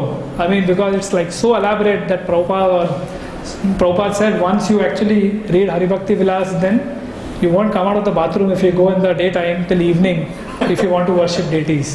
So best is, I mean, we actually are prevalent with the Pancharatra Pradeep to so-called know us. So there are other reasons also which you can have a look, like why rituals are so prevalent. These are the reasons why there is so much of ritualism going on in the name of deity worship. So they are kind of self-explanatory. We'll just read through them. Waste of time, energy and money. Here I would like to have another important point about Bhakti Vidyapur Maharaj. I was hearing his lecture. So Maharaj brings out an absolutely beautiful point. I mean, I really like this. So he gave this to drive home the point of rituals. So he said there are two fine lines we can draw in regards to rituals. The one thing is category number one. There will be a person, I mean this will be a person who will actually not understand the reason behind why these rituals are being performed. And the end result is, जब वो समझेगा नहीं कि ये ritual हम क्यों कर रहे हैं, ये विधि हम क्यों कर रहे हैं, तो अंत में हम क्या कर देते हैं, हम उसे ओवर एम्फसाइज कर देते हैं. नहीं, यहाँ पर ये घंटी ऐसे ही बजानी है, आपको आरती के वक्त ऐसे ही हाथ हिलाना है, 7 मतलब 7 ही, 7:30 हो गया तो गलत, शॉल को ऐसे ही पहनना है.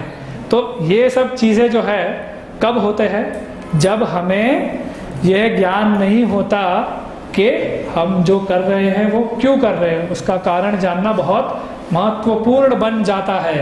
और दूसरा जो है, दूसरा कैटेगरी क्या है, दूसरा कैटेगरी है कि that kind of people what they do, who will take the trouble to do so much elaborate worship. यार I will just do this, इतना किया तो काफ़ी है ना, ये देखो मैंने इतना इतना इतना सब अरेंज कर दिया, इतने लोगों के लिए काफ़ी है, अरे हमारे मंदिर में इतना कर दिया तो हो जाता है, सब लोग कुछ नहीं बोलेंगे, हमारा कल का ये जो कार्यक्रम है समाप्त हो जाएगा, समर्पण हो जाएगा और अच्छे से कोई प्रश्न भी नहीं करेगा. लेकिन Maharaj says get the job done और टिक मारना, ये जो है ये सेकंड कैटेगरी के लोग हैं. So what happens when you fall under this category, kind of निकालो यार, अभी कौन इतना ट्रबल लेगा, जितना करना है उतना करके निकाल दो. So then Maharaj gives a very beautiful analogy for this. He says you don't want to take trouble but you want kids. So what happens, you want kids, yes, but kids are trouble. Why? You experience, right? When anyone having a kid will slowly realize kids actually not trouble in that sense, of course, but it's very difficult to raise a child. It takes an entire community to actually raise a child in the house because it demands lot of attention. I've personally seen, one person managing a child is practically impossible today. So it's very important that, because he or she wants attention 24/7. थोड़ा भी ध्यान हटा तो खत्म, आवाज़ शुरू, commentary शुरू. तो kids are trouble. This is the meaning behind kids are trouble. But still we want to have child. We want to have kids. Why? Because we want to establish a relationship with the child. This is a very deep point. If you want to establish a relationship with the child, you are ready to undergo all the turbulences, all the austerities, all the obstacles that come in the way of having the kid. So, similarly, Krishna is a child. So anyone who wants to worship Krishna, who wants to worship the deity, should take and establish a relationship, of course, should take all the trouble in the world, should not cut corners, pay attention to details, follow all the rules and regulations, and worship the deity. So these 2 points are amazingly, very beautifully highlighting the 2 thin aspects behind these 2 rituals. So if we actually understand them, we'll be very alert when we actually kind of do rituals in our deity worship. So then there are other reasons also. I can just read through them. Distraction, cheating cases, intolerance, shackled by one book, one thought process. We'll not get into the nitty-gritties of all these reasons. We'll move forward. Then there's another question which comes up. Very often we'll be asked this in the outside world. अरे सिर्फ ये भारतीय लोग इतना ritual क्यों करते हैं? अरे आप ये भारतीय है, आप ये इंडियन है, आप लोग इतना सब विधि क्यों करते हैं? तो उन लोगों को क्या जवाब देना चाहिए? हमें आना चाहिए. We should know what we should reply for such questions. So it has a very beautiful answer. So every religion and even atheists believe in some kind of rituals. Try to analyze this point. We can prove this with the form of examples. If you see the next slide, there's a very beautiful thing called as, what do you call this? Handshake. So what is it? Isn't it a ritual? Isn't handshake a ritual? Yes or no? Yes. Okay. So how is it a ritual? Does anybody know why we shake hands? किसी को मालूम है क्यों हम एक दूसरे का handshake करते हैं? करंट और एनर्जी पास करने के लिए? पॉजिटिव वाइब्स, ये आदमी से पॉजिटिव शक्ति इधर जाती है, नहीं ना? तो इसका भी एक कारण है. This is a western concept by the way, it's not an Indian tradition. So we can easily refute. ये भारतीय ट्रेडिशन नहीं है हैंडशेक, ये वैदिक कॉन्सेप्ट नहीं है, ये वेस्टर्न ट्रेडिशन है. तो इसे हम कैसे रिफ्यूट करेंगे? Actually, Shikshashtangam Prabhu was brilliantly he gave a point about the concept of the origin of handshake. So he said during the world wars, generally people were very kind of skeptical. So many enemies here, there, left, right, center. So people had these long sleeves and long jumpers. So anyone comes to greet you, you don't know he's a friend or an enemy. So the ritual or this purpose actually started during that time. So what they started, as a courtesy call, someone just started shaking hands to greet, and the motive behind that was to actually shake it hard and realize whether he has some weapons hidden in his sleeves or in his pocket somewhere. So that was the origin of handshake, and see where it has come up to today. Unimaginable. Can we trace the roots? No. Handshake is a ritual. Similarly, we go to the next thing, cutting a cake. What is cutting a cake? Can anyone say how cutting a cake is a ritual? Anyways, we have candles also on the cakes nowadays. So we realized 2-year-old child फूक मार दिया, 2 candle बुझा दिया. उसमें क्या होता है, हम उसका झूठा खाते हैं एक्चुअली. तो 98, एक आदमी का एज था 98. अभी तो उसमें शक्ति ही नहीं थी कि इतने सारे 98 कैंडल्स लगा दिए और उसको बोले हैप्पी बर्थडे टू यू, और बोले okay blow. So the whole assembly was assembled there, and this poor fellow of all of 98 years old, what energy you can imagine he would gather to blow that 98 candles. So somehow कोई तो आया और एक फुस करके उसने कुछ मार के कैंडल ब्लो कर दिए. तो similarly this candle blowing was also a ritual. So we have more rituals like this, where cutting a ribbon. Now why do we cut a ribbon in a shop? When a shop opens, we generally cut a ribbon. So that also is so that a revered personality is given the first opportunity to actually enter the shop or premise or temple or kind of whatever thing you've constructed. So that's the reason behind they had this whole logic of having a red ribbon in front when you actually open a new establishment.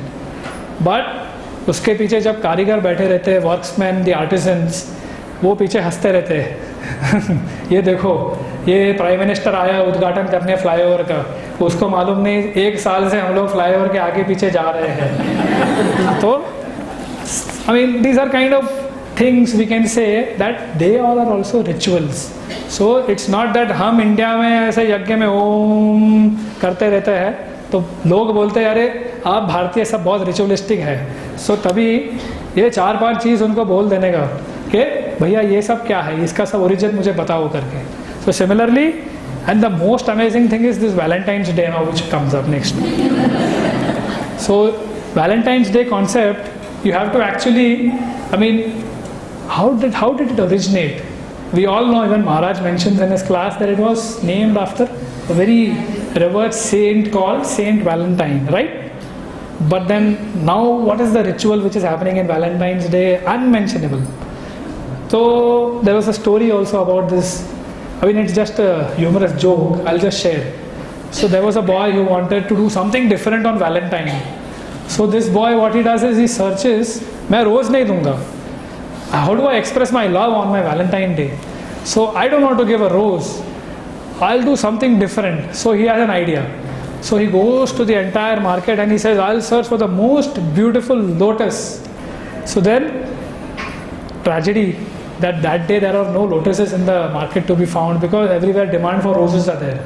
So he doesn't give up. But with his persistent desire and inherent faith, somehow he manages a shop where there are lotuses available.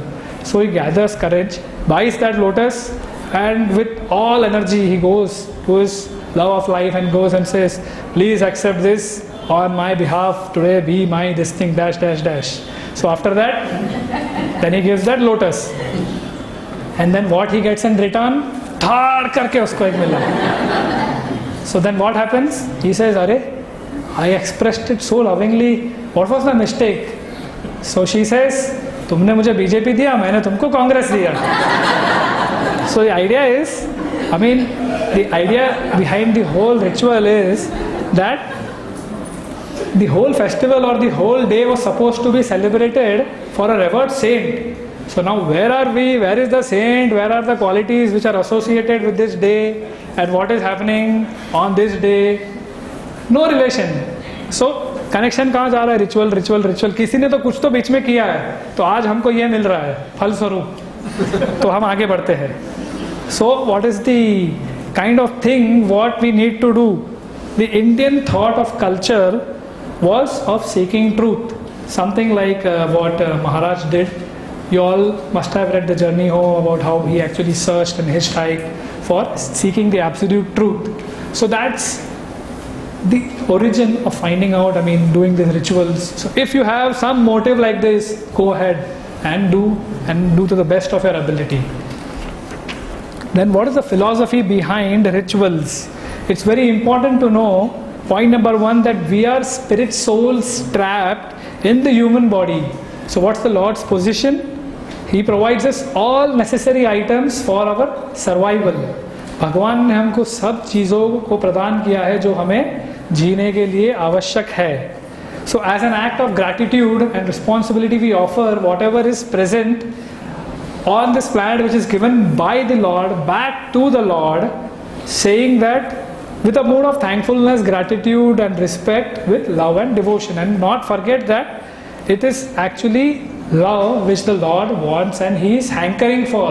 All the rituals we might perform perfectly in deity worship, ringing a bell, offering the arti, reciting the mantras properly, dressing the deities properly, giving them opulent bhoga, chappan bhog and everything. But if you offer more bhoga and somebody else is offering more bhoga and you offer more bhoga, that doesn't satisfy the Lord. What satisfies the Lord is the mood behind. Even if you offer a small tulsi and water, if it is offered with love and devotion, the Lord says in Gita, that itself is satisfactory for me. So there are 5 important aspects of a ritual. So number 1 is we need to realign our material desires with the Lord's spiritual desires. So if we actually meditate on these 5 aspects of a ritual, it will it's a tip of actually how to transform our ritual into being spiritual. So the first step is realign your material desires into Krishna's desires, into spiritual desires. जब भी आपको मन में कुछ आता है non material material, तो immediately track change, सोचिए कृष्ण को क्या आकर्षित करेगा। ये पेड़ में इतने सारे फल है, मैं इसको स्वीकार करूं? नहीं, मैं इसे कितना अच्छा होगा जब मैं ये पेड़ से सारे फल को कृष्ण को मैं ऑफर करता हूं मानसिक रूप से, then I can accept. So first of all realign our desires to Krishna's desires. The second one is reconnect with the mood of the Lord. So reconnect, we have lost our connection with the Supreme Personality of Godhead.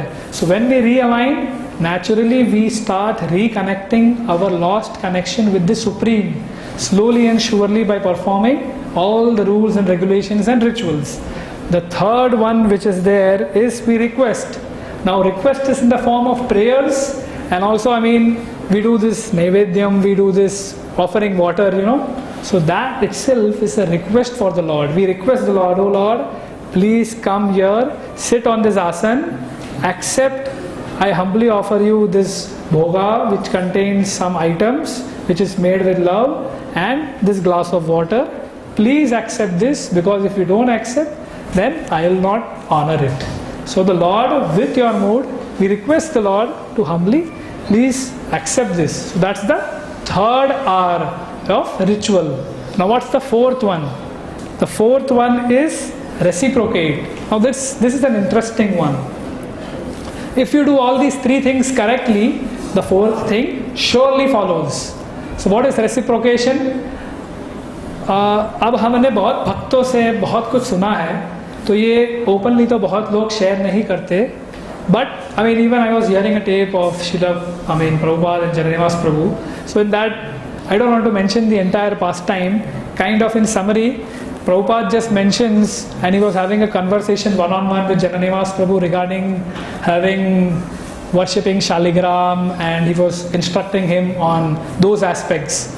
So during those conversations, what happens was, Prabhupada was planning for something to happen, and in due course, the flower which he offered, or from the Shaligram, Radharani was there in the altar. So something Prabhupada was intensely praying to the deity, and the Lord in fact reciprocated in the form of one garland or flowers falling off from the deity's hand. So Prabhupada immediately pointed out to Jananivas Prabhu and said, "You saw that? You saw that? The flower from the deity fell." So Krishna accepted my desire and my request to have this activity done in this center or in this place. So this is one form of reciprocation. Another form is, we have so many of our, every one of you will expect some kind of, would have experienced some kind of reciprocation with the Lord, or will experience in future. We just have to follow the process. So we have instances where we have sometimes devotees telling, they chant Kirtan during the festival, they are so busy, somehow their services are aligned that they have to be in the Kirtan, they have to do Kirtan for long hours, and in due course sometimes on some festival, a particular devotee develops a desire, इच्छा जागृत हो जाती है, क्यों पता नहीं, पर अंदर से उत्पन्न होती है, अरे आज अगर राधा रानी के हाथ का गार्लैंड मेरे गले में आकर गिरे तो कितना अच्छा हो। So, believe me, this has actually happened. Not that immediately he's got the garland. There have been instances, the entire festival finishes, everything is over, and people go back home. This devotee chanting Kirtan. It's not that every time this happens, So, this devotee sincerely chanting Kirtans and just had a desire in some corner of the heart, and then a pujari comes all of a sudden out of the blue, Prabhuji, ye aapke liye, Radha Rani ka garland. That's it.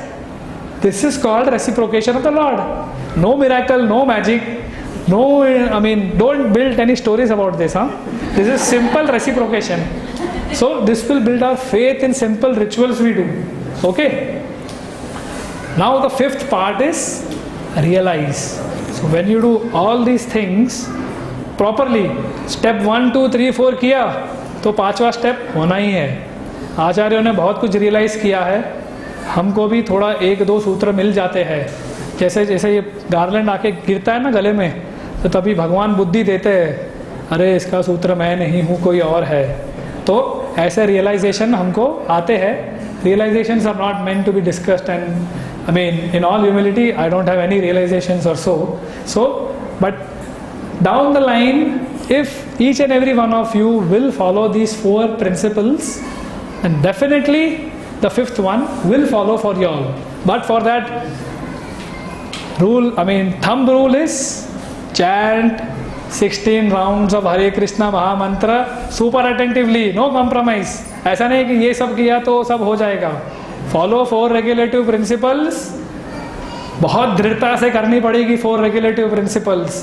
एक भी भूल चूक हुई तो ऐसा मत बोलो कि मेरे साथ भगवान ने क्यों रेसिप्रोकेट नहीं किया, तो फिर भगवान निकालेंगे ये तुम्हारा लिस्ट है, एरर्स डेटाबेस में से निकल के प्रिंट आउट आ जाएगा. तो ये एक चीज़ है. और the reason behind all these rituals is express and do all these things with utmost of love. If that single common denominator uniting factor is forgotten, essence is lost. Error, program suspended. Basically पूरा system crash हो जाता है. इतना सब करने के बाद सब कुछ आके ग्राउंड जीरो पे गिर जाएगा. So then the transformative aspect of rituals is it's an interesting thing that the word spiritual, if you notice, it includes the word ritual. So if there is the spirit behind the ritual we perform, that makes the activity spiritualized or spiritual. So this is the importance of, practicing a ritual. The mood behind that ritual is topmost. Then another transformation which takes place is all our selfish desires or selfish motivations come to a cease or are transformed into selfless service when we do deity worship with this proper mood. ये जो 5 R किया और ये जो हमने discuss किया, अगर हम ये सब पालन करेंगे अपने जीवन में तो सेल्फिश डिज़ायर जो है सेल्फलेस सर्विस में ट्रांसफॉर्म हो जाएगा. नेक्स्ट इज, कोई अगर एरोगेंट व्यक्ति को लगाओ डेटी वर्शिप में, अगर आपको लगता है हम में बहुत एरोगेंस है तो भैया तुमको डेटी वर्शिप करना बहुत ज़रूरी है. क्यों? क्योंकि just by doing deity worship that arrogance the Lord will naturally transform into humility, and we have actually experienced this from personal example. थोड़ा कभी प्राइड आ जाता है, मैं रसगुल्ला बना रहा हूँ इतने साल से, मैं संदेश बनाता हूँ, मैं बर्फ़ी बनाता हूँ. तो रसगुल्ला रसमलाई ऐसा चीज़ है जो हम बनाते रहते हैं. एकदम स्टार्टिंग में बनाते सीखते इतना कठिन है कि लगता है मैं तो कभी कर नहीं पाऊँगा, छोड़ दो भाई इसको. लेकिन with focus and concentration path पे चलते रहो, सीखो. अरे कभी पानी डालना है, कभी चाशनी में रीटा डालना है, कभी हीट को ज़्यादा करना है, कभी गोले को डालना है, अच्छा गोला कब बनाना है. इतना सारा प्रोसेस है, 3 फैक्टर्स है. तो इस सब को परफेक्ट करते करते बहुत सारा टाइम लग जाता है और बहुत सारे टर्न्स चले जाते हैं और हफ्ते में एक ही टर्न मिलता है. तो ये सब करते करते रसगुल्ला जब एकदम परफेक्ट आता है, अरे लास्ट वीक परफेक्ट हो गया, नेक्स्ट वीक परफेक्ट हो गया, अरे ये महीना तो मेरा रसगुल्ला डिवोटीज आके तारीफ पे तारीफ कर रहे हैं, अरे क्या बनाया प्रभु जी आपने, रसमलाई रसगुल्ला. तो उसके बाद घुसते किचन में, ऐसा हुआ है, मैं पर्सनल एक्सपीरियंस से बोल रहा हूँ. तो अंदर घुसते ही ऐसा लगता है अरे अभी तो कॉन्कर कर लिया, अभी आग बंद करके बनाओ. और believe me that day rasgulla में सब प्रोसेसेस हम कर रहे हैं धीरे से, सब कुछ वही चीज़ कर रहे हैं, लेकिन उस दिन जब एंड प्रोडक्ट निकलता है पचक जाता है. ये हुआ है, पूरा फॉल सीखो क्रश हो जाता है. और पता चला उसी दिन कोई गेस्ट को ऑफर होना था, तो हम बोलते किसने बनाया, पूरे आश्रम में पता चल जाता, अरे किसने बनाया रसगुल्ला आज. ऐसा कभी बिस्किट भी हुआ था, कोई गेस्ट को बनाना था, खिलाना था बिस्किट, तो ऐसा बिस्किट बनता है top class, world class, London America सब जगह यहाँ से बिस्किट जाते हैं. तो एक बार the top of the guest Maharaj का प्रोग्राम और यहाँ से बिस्किट मंगाया गया. तो जब लकीली बांटने के पहले उधर होस्ट ने टेस्ट कर लिया, जो ब्रह्मचारी इंचार्ज था, बोला अरे भैया एक बिस्किट लाओ. तो उस दिन बिस्किट खाया चला हुआ निकला, तुरंत पूरा स्टॉक अंदर डाल दिया. तो the Lord gave him intelligence to preserve. But these are examples I am just giving where you are got down to ground zero basically. पता चल जाता है.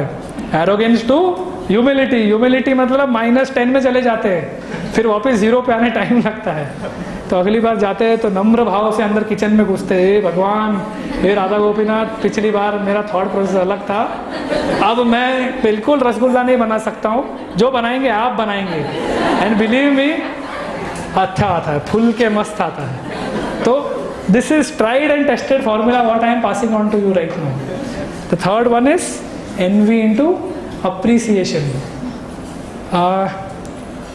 This is there to be experienced, and everyone can experience this and relish and cherish and share with others at some point of time in their life. So can rituals be discarded? हम क्या ये विधियों को पूरा discard कर सकते हैं? अरे नहीं करना विधि, छोड़ दो इसे, हमें इस रिचुअल में क्या रखा है, ये रिचुअल क्यों करते हैं, ये रिचुअल शब्द ही नेगेटिव हो गया है आज के संस्कृति में। अरे ये तो आप लोग तो बहुत रिचुअलिस्टिक है, तो रिचुअल टर्मिनोलॉजी को एक नेगेटिव कनोटेशन दिया गया है, और ऐसा लगता है कि इसे एक बैड वर्ड का नाम दर्जा दिया गया है। तो रिचुअलिस्टिक, स्मार्था ऐसे कहकर अरे आप लोग तो सिर्फ यही करते रहते हैं। तो can rituals be discarded? So what should be our answer? No. There is a purpose in performing rituals. We should very clearly understand the reason why behind, as I explained earlier, why we perform so many rituals. So, there is an example for this also. A peon was cleaning the office table of a person. That he's also a devotee, so he was sharing this story with one of our friends. So he said, I realized this point when every day he was kind of a smarta, or he wanted things to be very meticulous and clean and neat. So he goes to his office every day and he wanted his table to be spick and span. So then peon को extra duty हो गया, तो peon की duty लग गई, and he was at that post where he could command and demand that kind of facility. So अब peon रोज इसका table साफ करने लग गया, तो डिवोटी खुश, धीरे धीरे रोज टेबल साफ सुथरा चकाचक रहता था, तो बहुत खुश होते रहता था। फिर एक दिन आया, थोड़ा जल्दी आ गया, ऑफिस में कुछ काम था, तो he noticed what the peon was doing. The peon first cleaned the toilet of the office, and then after cleaning the toilet he came to his table and cleaned his table. So then all his thoughts went for a toss. When he saw that happening, then what he felt? Ritual is good. Ritual should not be discarded. But what about the purity? So this was one story where rituals are important, but along with that, we should also emphasize why we do the rituals. We should have a proper knowledge about watching this. So externals influence internals. One important factor in not discarding rituals is to understand that the externals have a very positive impact of how they influence the internal. How, for example, if a person who is watching a movie, one of our favorite movies, or of course we don't have favorite movies, so some program which you have on your iPhone or your smartphone or a kind of a tablet, and you're traveling in a very crowded train. 3 जन तो already बैठे हैं, आप बैठ के relish कर रहे हैं, भागवत सुन रहे हैं, आप कथा सुन रहे हैं, आप कीर्तन सुन रहे हैं, या तो कोई पिक्चर देख रहा है। तो कोई कॉलेज का स्टूडेंट भी अगर पिक्चर देख रहा है चलती हुई गाड़ी में और एकदम अब्जॉर्ब्ड है, लेकिन अचानक से चौथा जन आके ऐसा धक्का मारता है, और धक्का मारते ही इसका जो पूरा ध्यान है, जो फोकस था पिक्चर में, जो ध्यान केंद्रित था, अचानक से डिस्ट्रॉय हो जाता है। तो और ऊपर से इतनी गर्मी, इतनी गर्दी, तो पसीना छूट रहा है, तो he struggles to actually concentrate on what he actually is enjoying doing. So that means externals influence the internal. So that means another interesting example may be, even to express a love for someone, the ambience should be perfect. This is very apt in terms of a deity. So if a boy wants to express a love to a girl, then if he doesn't have the exact ambience, believe me, the process doesn't work. I'll have some kind of misgiving somewhere. I won't go into details. So similarly, taking this example into consideration, if you want the process to work, you have to perform rituals, you have to do Achman, you have to do Anas Puja, you have to cook bhoga, you have to chant mantras, you have to do mudras, you have to put the Lord to rest, you have to making up. So it's not that I put the plate in front and I think with my mood that, oh Lord, accept this. No. There are rituals which enable you to actually concentrate and focus on the entire process which builds the mood and facilitates the mood. So externals facilitate internals. So this is a very apt point why rituals cannot be discarded. Then further we see the Lord teaches by personal example why rituals should not be discarded. If you read the shloka, then it's from Chaitanya Charitamrita. So Krishna says here, the conditioned soul cannot revive his Krishna consciousness by his own effort. Out of causeless mercy, Lord Krishna compiled the Vedic literature and Puranas. So how does it relate? What is the connection? You can connect it like in our Bhagavatam classes nowadays, the pastime of Lord Krishna visiting Narad Muni is going on. So amazingly we are experiencing what all happened in Krishna's household. As a householder, what all Krishna did in his house. So Krishna also performed so many rituals, and the Lord through the shloka very beautifully manifests the need to do so many rituals. He sets an example. Like Narad Muni, he goes to Krishna's 16,108 palaces and individually he observes 16,108 different occupations what Krishna is doing at that particular time. So in one house he goes, Krishna is chanting his rounds. In one house he goes, he's taking a bath. In one house he goes, Krishna is chanting Gayatri. One house he goes, Krishna is marrying one of his sons. In one house he goes, Krishna is welcoming one of his daughter-in-laws. In one house he goes, Krishna is performing his Sandhya. In one house he goes, Krishna is kind of putting the deities to rest. So many activities going on in the same process. And why does Krishna? Krishna doesn't need to do any kind of rituals. The Lord is personally demonstrating all these things to us for us to understand the importance of rituals to be followed in our life so that we spiritualize that. Without these rituals, the mood and our deity worship will not be spiritualized. So this is a very important factor where Krishna personally demonstrates why we should do and perform these rituals.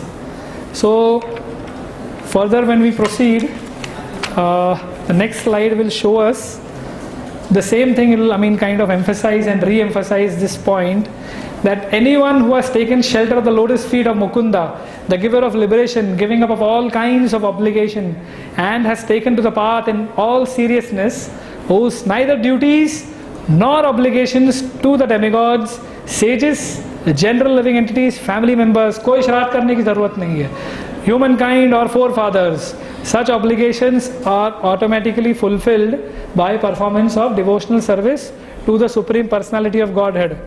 तो ये श्लोका बहुत important है. इससे हम ये तात्पर्य नहीं निकाले कि हमें श्राद्ध नहीं करना है. इसका तात्पर्य ये नहीं है. So we have 2 points. 2 kinds of people are qualified. One set of personalities are those who are 100% qualified and have all the qualities. If the qualities which these kind of personalities possess, for them rituals are exempted. They do not fall under the bracket of following any rituals. They are on a different platform, and for sadhakas like us, it is very essential to practice rituals. So we experience and see the perfect shloka in the next verse, or the next slide, where we see that Shripad Madhavendra Puri, he very beautifully says that, "O my prayers 3 times a day, all glories to you. O bathing, I offer my obeisances unto you. O demigods, O forefathers, please excuse me for my inability to offer you my respects. Now wherever I sit, I can remember the great descendant of the Yadu dynasty, that is Yadava Kulottamasya, and Kamsadvisha is enemy of King Kamsa. He says, I can remember him anywhere I go." Madhavendra Puri is on that level. He actually is talking and meditating to his mind himself. And he says, thereby I can free who has this quality, I mean, I certainly don't have at this stage of my life. I cannot meditate. But somebody like Srila Madhavendra Puri is on that level where he has been exempted of performing, and he very kindly takes exemption from performing any kind of spiritual rituals. But at the same time, these very spiritual personalities, though they are qualified to not perform and they are not obliged to perform these rituals, they are very kind upon our conditioned souls in the material world, that they execute the rituals more than us, so that we follow in their footsteps. They set an example for us to follow, just like how Krishna is setting an example in his palaces in Dwarka. So now, what will spirituality lead to? These are the various things, qualities. If we practice rituals, spirituality very properly, then all these qualities will manifest in us.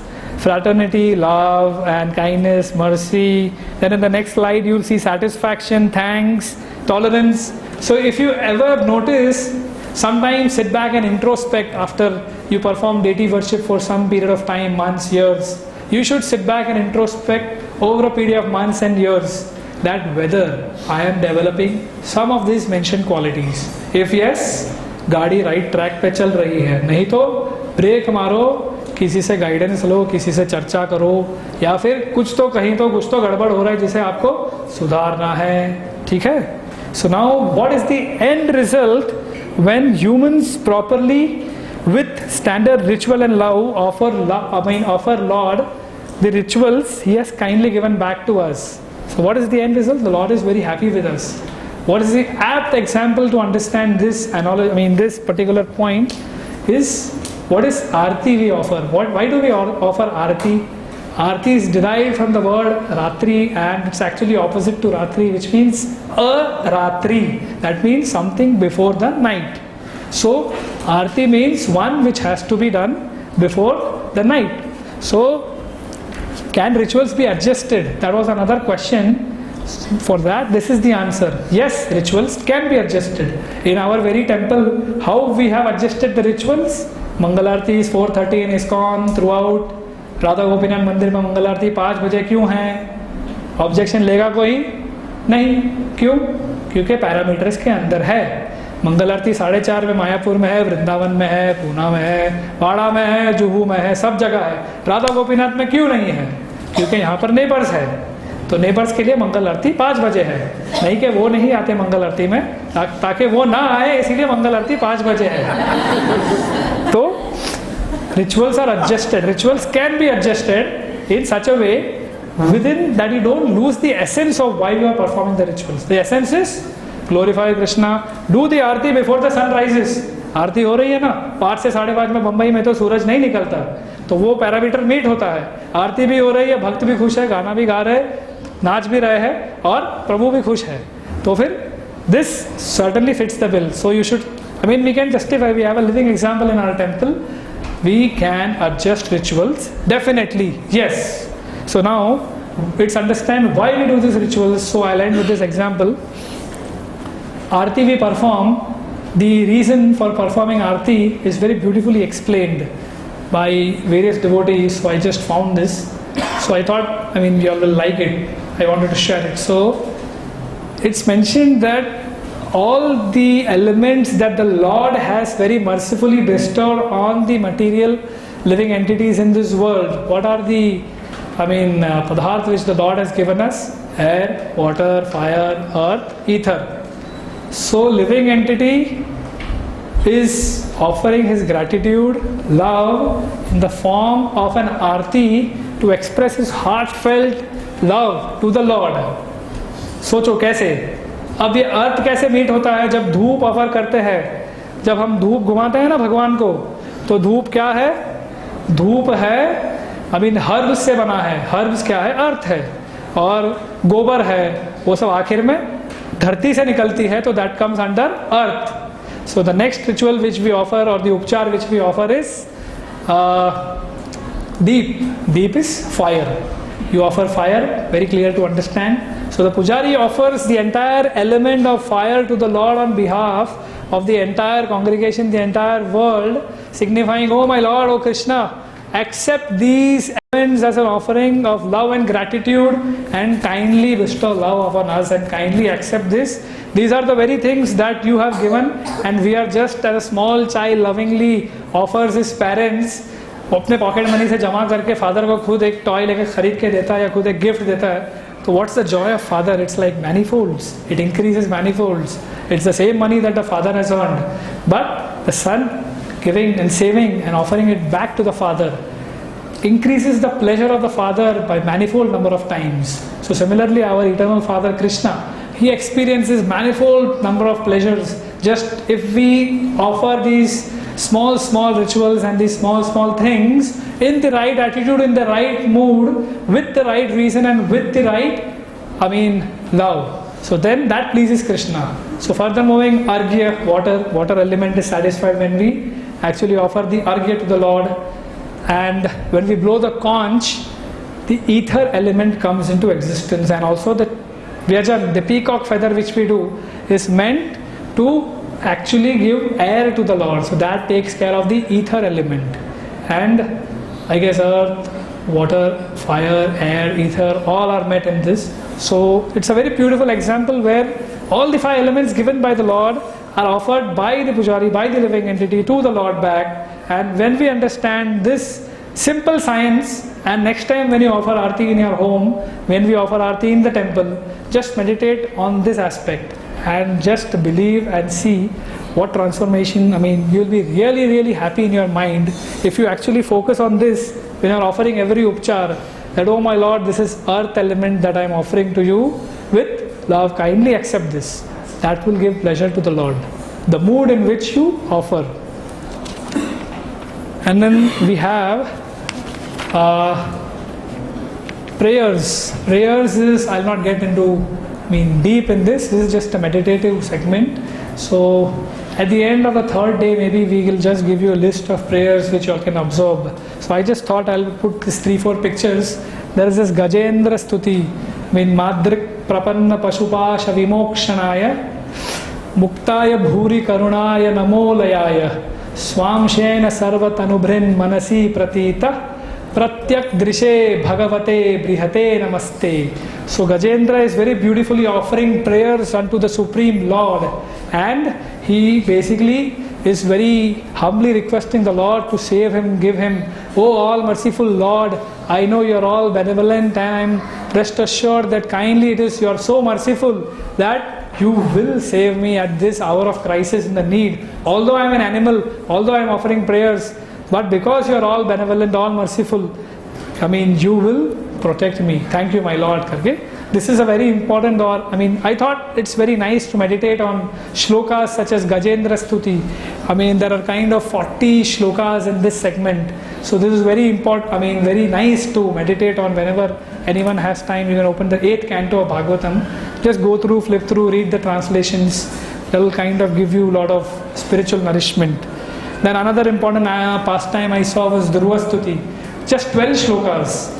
12 shlokas you just read once in daily. If you read these 12 shlokas, you don't need to take efforts to memorize also. Over a period of a month, you can just hear maybe some pronunciation on some recitation tape and read along. Take 10, 12 minutes, 10, 15 minutes in a day off. Just repeat with these, meditation. Finish 12 shlokas. Just keep continuing this ritual for 30-40 days. At the end of 30-40 days, you will be able to recite most of the Dhruva Stuti. Then you can actually go and read the meaning and the translation, and you'll actually kind of relish what Dhruva Maharaj prays in all his prayers. Beautiful, like first prayer is Yonta Pravishya Mamavaja Imam Prasuptam. So kind of many prayers on those lines.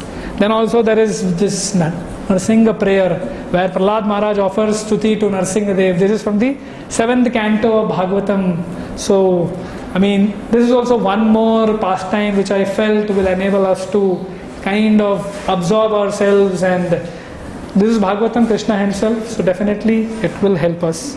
So this is all I have for the day, and whatever, if it benefits you, all glories to all the seniors and the devotees.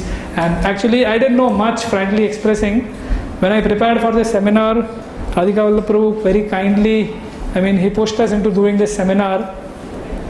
I was very reluctant to do this, but somehow with the instructions of devotees and seniors, I just decided that it was, I could make an humble attempt. So over the past 15 days, as I mentioned, whatever research I did, or research means search what already was existing, that was research. So I didn't invent anything new. So basically I just kind of heard many lectures, I read through many stories and kind of many pastimes. So through that, whatever little I presented today, thank you very much. Hare Krishna.